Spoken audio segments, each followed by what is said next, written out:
Chapter 13. It was a trial to my feelings, on the next day but one, to see Joe arraying himself in his Sunday clothes to accompany me to Miss Havisham's. However, as he thought his court suit necessary to the occasion, it was not for me to tell him that he looked far better in his working dress, the rather because I knew he made himself so dreadfully uncomfortable entirely on my account, and that it was for me he pulled up his shirt collar so very high behind, that it made the hair on the crown of his head stand up like a tuft of feathers. At breakfast time my sister declared her intention of going to town with us, and being left at Uncle Pumblechook's, and called for when we had done with our fine ladies, a way of putting the case, from which Joe appeared inclined to augur the worst.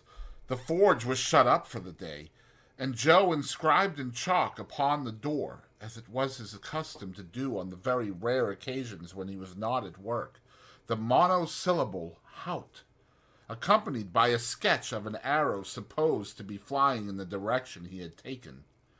We walked to town, my sister leading the way in a very large beaver bonnet, and carrying a basket like the great seal of England in plaited straw, a pair of pattens, a spare shawl, and an umbrella, though it was a fine, bright day.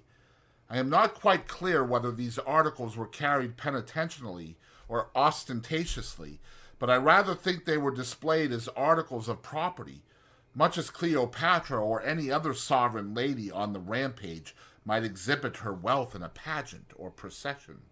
When we came to Pumblechook's, my sister bounced in and left us. As it was almost noon, Joe and I held straight on to Miss Havisham's house. Estella opened the gate as usual, and, the moment she appeared, Joe took his hat off and stood weighing it by the brim in both his hands, as if he had some urgent reason in his mind for being particular to 1/2 of an ounce. Estella took no notice of either of us, but led us the way that I knew so well. I followed next to her, and Joe came last. When I looked back at Joe in the long passage, he was still weighing his hat with the greatest care, and was coming after us in long strides on the tips of his toes. Stella told me we were both to go in, so I took Joe by the coat cuff and conducted him into Miss Havisham's presence. She was seated at her dressing table, and looked round at us immediately. "Oh," said she to Joe, "you are the husband of the sister of this boy?" I hardly have imagined dear old Joe looking so unlike himself, or so like some extraordinary bird, standing as he did, speechless, with his tuft of feathers ruffled, and his mouth open as if he wanted a worm.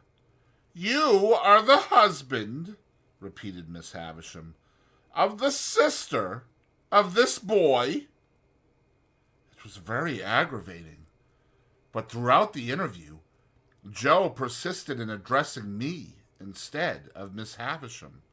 "Which I meant to say, Pip," Joe now observed in a manner that was at once expressive of forcible argumentation, strict confidence, and great politeness, "as I hup and married your sister, and I were at the time what you might call, if you was always inclined, a single man." "Well," said Miss Havisham, "and you have reared the boy with the intention of taking him for your apprentice. Is that so, Mr. Gargery?" "You know, Pip," replied Joe, "as you and me were ever friends, and it were looked forward to betwixt us, as being calculated to lead to larks. Not but what, Pip, if you had ever made objections to the business, such as its being open to black and suit, or such like, not but what they would have been attended to, don't you see?" "Has the boy," said Miss Havisham, "ever made any objection? Does he like the trade?" "Which it is well beknown to yourself, Pip," returned Joe, strengthening his former mixture of argumentation, confidence, and politeness, "that it were the wish of your own heart." I saw the idea suddenly break upon him that he would adapt his epitaph to the occasion before he went on to say, "There weren't no objection on your part, and Pip, it were the great wish of your heart." It was quite in vain for me to endeavor to make him sensible that he ought to speak to Miss Havisham.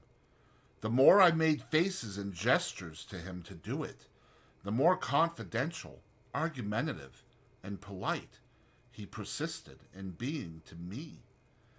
"Have you brought his indentures with you?" asked Miss Havisham. "Well, Pip, you know," replied Joe, as if that were a little unreasonable, "you yourself see me put 'em in my 'at, and therefore you know as they are here," with which he took them out and gave them, not to Miss Havisham, but to me. I am afraid I was ashamed of the dear good fellow. I know I was ashamed of him, when I saw that Estella stood at the back of Miss Havisham's chair, and that her eyes laughed mischievously.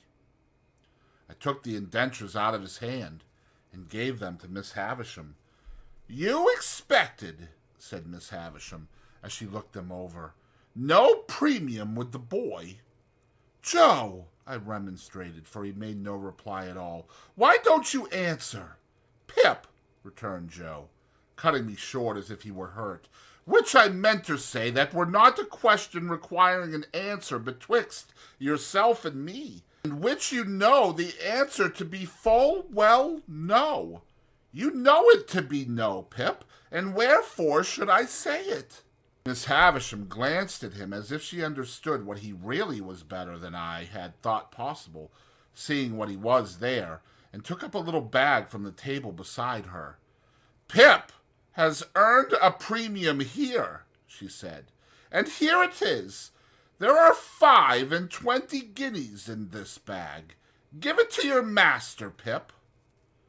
As if he were absolutely out of his mind with the wonder awakened in him by her strange figure and the strange room, Joe, even at this pass, persisted in addressing me. "This is very liberal on your part, Pip," said Joe, "and it is as such received in grateful welcome, though never looked for, far nor near, nor nowheres. And now, old chap," said Joe, conveying to me a sensation, first of burning, and then of freezing, for I felt as if that familiar expression was applied to Miss Havisham. "And now, old chap, may we do our duty, may you and me do our duty, both on us, by one and another, and by them which your liberal present have conveyed to be, for the satisfaction of mind of them as never." Here Joe showed that he felt he had fallen into frightful difficulties, until he triumphantly rescued himself with the words, "And from myself far be it."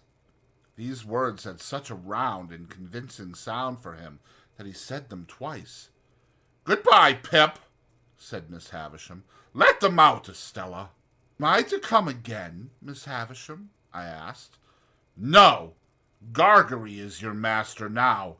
Gargery. One word."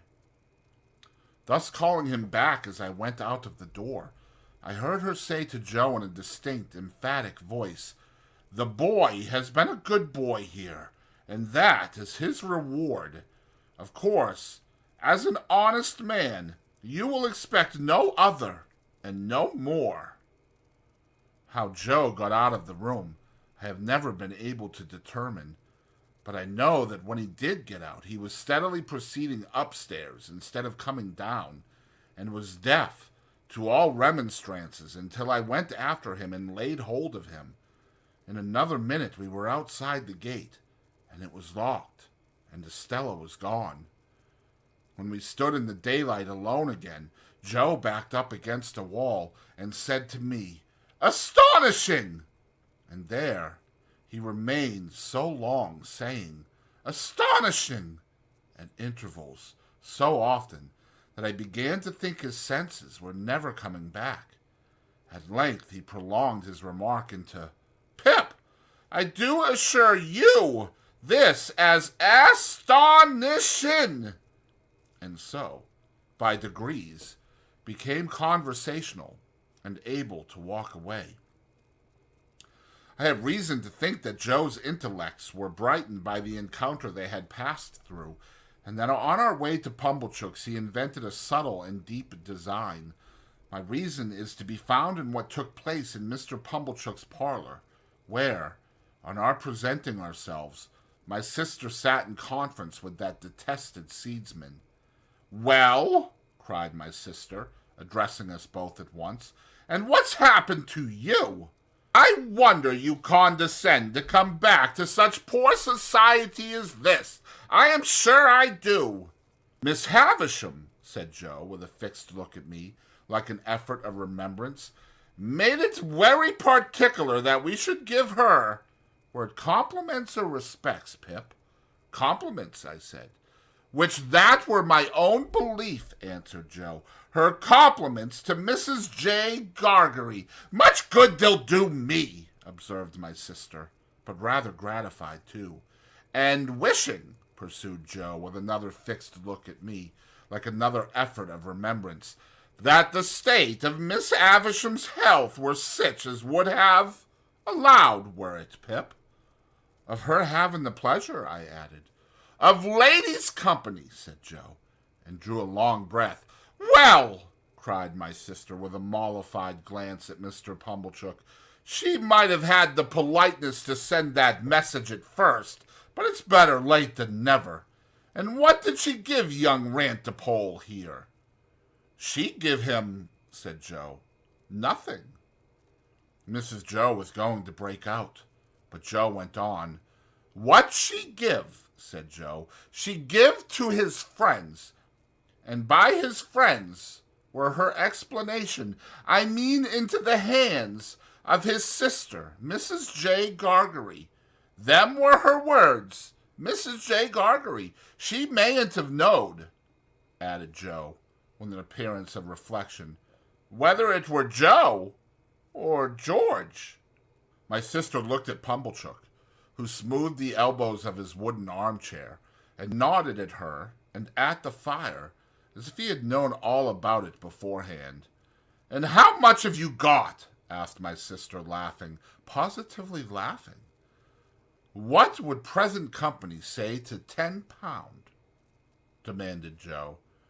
"They'd say," returned my sister curtly, "pretty well. Not too much, but pretty well."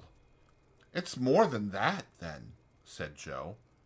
That fearful impostor, Pumblechook, immediately nodded, and said, as he rubbed the arms of his chair, "It's more than that, Mum." "Why, you don't mean to say—" began my sister. "Yes, I do, Mum," said Pumblechook. "But wait a bit. Go on, Joseph. Good in you. Go on." "What would present company say," proceeded Joe, "to £20?" "Handsome would be the word," replied my sister. "Well, then," said Joe, "it's more than £20. That abject hypocrite, Pumblechook, nodded again, and said, with a patronizing laugh, "It's more than that, Mum. Good again. Follow her up, Joseph." "Then, to make an end of it," said Joe, delightedly handing the bag to my sister. "It's £25, Mum," echoed that basest of swindlers, Pumblechook, rising to shake hands with her. "And it's no more than your merits, as I said when my opinion was asked, and I wish you joy of the money." The villain had stopped here. His case would have been sufficiently awful, but he blackened his guilt by proceeding to take me into custody, with a right of patronage that left all his former criminality far behind. "Now you see, Joseph and wife," said Pumblechook, as he took me by the arm above the elbow, "I am one of them that always go right through with what they've begun. This boy must be bound, out of hand. That's my way, bound out of hand." "Goodness knows, Uncle Pumblechook," said my sister, grasping the money. "We're deeply beholden to you." "Never mind me, Mum," turned that diabolical corn chandler. "A pleasure's a pleasure all the world over, but this boy, you know, we must have him bound." I said I'd see to it, to tell you the truth. The justices were sitting in the town hall, near at hand, and we at once went over to have me bound apprentice to Joe in the magisterial presence. I say we went over, but I was pushed over by Pumblechook, exactly as if I had that moment picked a pocket or fired a rick. Indeed, it was the general impression in court that I had been taken red-handed, for as Pumblechook shoved me before him through the crowd, I heard some people say, "What's he done?" and others, "He's a young'un, too, but looks bad, don't he?" One person of mild and benevolent aspect even gave me a tract ornamented with a woodcut of a malevolent young man fitted up with the perfect sausage shop of fetters and entitled, "To be read in my cell." The hall was a queer place, I thought, with higher pews in it than a church, and with people hanging over the pews looking on, and with mighty justices, one with a powdered head, leaning back in chairs with folded arms, or taking snuff, or going to sleep, or writing, or reading the newspapers, and with some shining black portraits on the walls, which my unartistic eye regarded as a composition of hardbake and sticking plaster. Here, in a corner, my indentures were duly signed and attested, and I was bound, Mr. Pumblechook holding me all the while, as if we had looked in on our way to the scaffold, to have those little preliminaries disposed of. When we had come out again, and had got rid of the boys who had been put into great spirits by the expectation of seeing me publicly tortured, and who were much disappointed to find that my friends were merely rallying around me, we went back to Pumblechook's, and there my sister became so excited by the 25 guineas that nothing would serve her, but we must have a dinner out of that windfall at the Blue Boar, and that Pumblechook must go over in his chaise cart and bring the Hubbles and Mr. Wopsle. It was agreed to be done, and a most melancholy day I passed, for it inscrutably appeared to stand to reason in the minds of the whole company that I was an excrescence on the entertainment, and to make it worse, they all asked me from time to time, in short, whenever they had nothing else to do, why I didn't enjoy myself, and what could I possibly do then but say I was enjoying myself when I wasn't. However, they were grown up and had their own way, and they made the most of it. That swindling Pumblechook, exalted into the beneficent contriver of the whole occasion, actually took the top of the table, and, when he addressed them on the subject of my being bound, and had fiendishly congratulated them on my being liable to imprisonment if I played at cards, drank strong liquors, kept late hours or bad company, or indulged in other vagaries which the form of my indentures appeared to contemplate as next to inevitable, he placed me standing on a chair beside him to illustrate his remarks. My only other remembrances of the great festival are that they wouldn't let me go to sleep, but whenever they saw me dropping off, woke me up and told me to enjoy myself. That, rather late in the evening, Mr. Wopsle gave us Collins's Ode, and threw his blood-stained sword in thunder down, with such effect that a waiter came in and said, "The commercials underneath sent up their compliments, and it wasn't the Tumbler's Arms." That. They were all in excellent spirits on the road home, and sang, "O Lady Fair," Mr. Wopsle taking the bass, and asserting with a tremendously strong voice in reply to the inquisitive bore who leads that piece of music in a most impertinent manner by wanting to know all about everybody's private affairs, that he was the man with his white locks flowing, and that he was upon the whole the weakest pilgrim going. Finally, I remember that when I got into my little bedroom, I was truly wretched, and had a strong conviction on me that I should never like Joe's trade. I had liked it once, but once was not now.